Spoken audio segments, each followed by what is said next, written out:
Hey guys, it's Cole here, welcome back, and today's video we're going to be going over the top 10 LEGO Speed Champion sets so far, and then we're going to go over some of the worst ones at the end of the video. So, I own all but one of the top 10. I own one of the worst ones, so I'll mention those as I get on with the video. So let's start with number 10. So this is in order, 10 being my least favorite, and number 1 being my most favorite of the top 10. So, number 10 would be the 918 Spider, which was a nice set. It was actually my first set. It was my brother's first set, but he was the guy who got the first Speed Champion set. So, it was the first set that was ever in my house, I guess. I don't know if that makes sense. It was a nice design. It looked fairly realistic. It was well put together. I mean, the sides looked nice, the rear looked nice, the front was okay. There's a lot of stickers on the front, but it was a nice design. Next up, number 9, we have the Formula E Panasonic Jaguar Racing Gen 2 car and Jaguar I-Pace E trophy. That is the name. It's like, see, look right here. It's on the box. This is the name. It's a stupidly long name. So the reason this is number 9 is because the parts of the set are excellent. It comes with medium azure parts, which allows you to build cars like this in this crazy color. The Acura NSX right here. Obviously, this is not our alternative build, but it is using most of the parts from that set, and it's just an awesome color to build cars in. And it just comes with a great deal of those parts for 30 bucks, $30 here in the US. I'm not sure how much it goes for everywhere else, but it's a great price here at least. And just a really good deal of a set. Next up, number 8, Bugatti Chiron. Now, I really like this design. There's a few too many stickers used up in the front. There's the horseshoe grill, there's the lights, there's the vents. I think some of those could have been probably replaced with brick-built designs, or just some of them, like the vents, could have just been skipped entirely, and people wouldn't have minded. But around the back, there's some really nice designs where you use a rubber band for the rear tail lights and a little like blade piece to have that spine shape for the engine cover, which I think is a really nice design. Next up, number 7, the Ferrari F8 Tributo. This is a really good set. This is basically, I don't know, the best LEGO Ferrari set that they've made so far. It's a really nice design, looks very realistic, especially around the back. The rear end of that set is really just a great design. The front end, it's all good except the sticker headlights are a little bit, I mean, there's not really much. It would require a very complicated technique to replicate those headlights in LEGO, and I don't think LEGO wants to bother introducing that into a set that people have to build with any varying levels of experience in LEGO. So I'm happy with the sticker headlights. I think it's a really good looking set. Next up, number 6, the 1974 Porsche 911 Turbo 3.0. That's the whole name of the set. That's seriously the whole name of the set. This is the one set in the list that I don't own, but I've seen the design and it just looks like a really good set.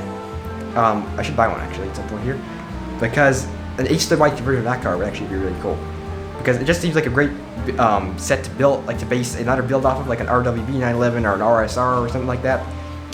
This looks like a very nice little set. Next up, the Nissan GTR Nismo. Now, this one out of the box isn't really that great of a set. It's okay. It's nice, but it's not. The sticker design is okay. They're trying to go for this race livery with the design, which is a nice idea, but doesn't really look that great. And I prefer like not daily driver necessarily, but daily driver cars and like road cars as compared to race cars when it comes to Speed Champions. And so with some modifications, as you can see in this picture, you can get a really good looking design. All you do is basically swap out the stickers for the headlights. You swap that for light bluish gray parts for the headlights, make them look like headlights.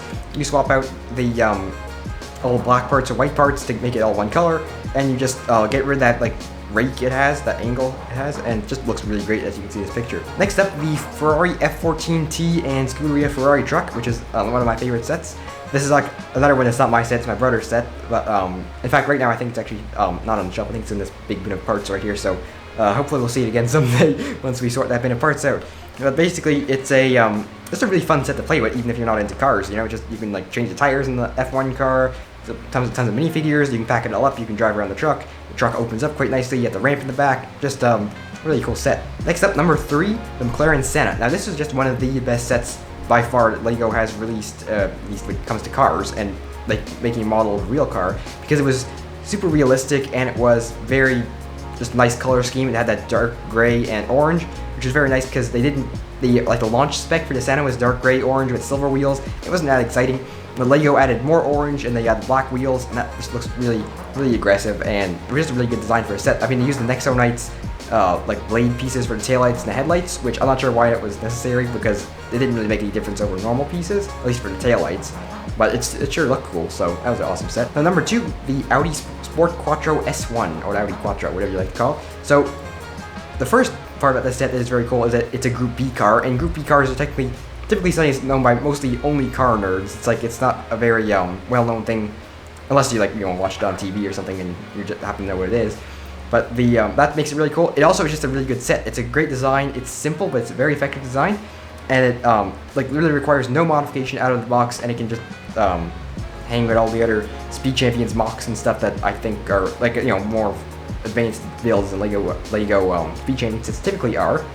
But this Quattro set, the Quattro set, it's just a really good design. Now, number 1, the Dodge Challenger Charger and Challenger, modern Challenger and old Charger. This set is definitely by far my favorite set. First of all, you have the Dodge Challenger Demon, and it's just a really great build. As you guys know, I made the 8-stud-wide conversion of it, which I think is basically the same thing. It looks really good either way.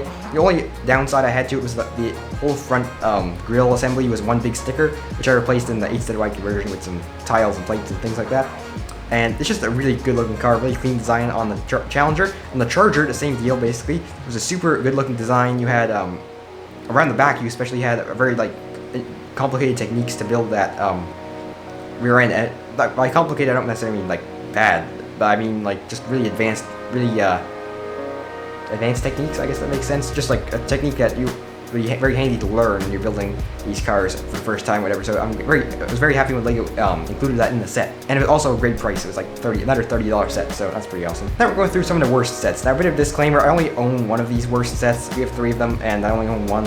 So actually, we have 4 of them now. I look at my list, but so let's go through them. I own 2 of them now, I realize, but we'll go through the list of the worst Speed Champion sets. Then first one, the Audi R8 LMS Ultra, the full name of it.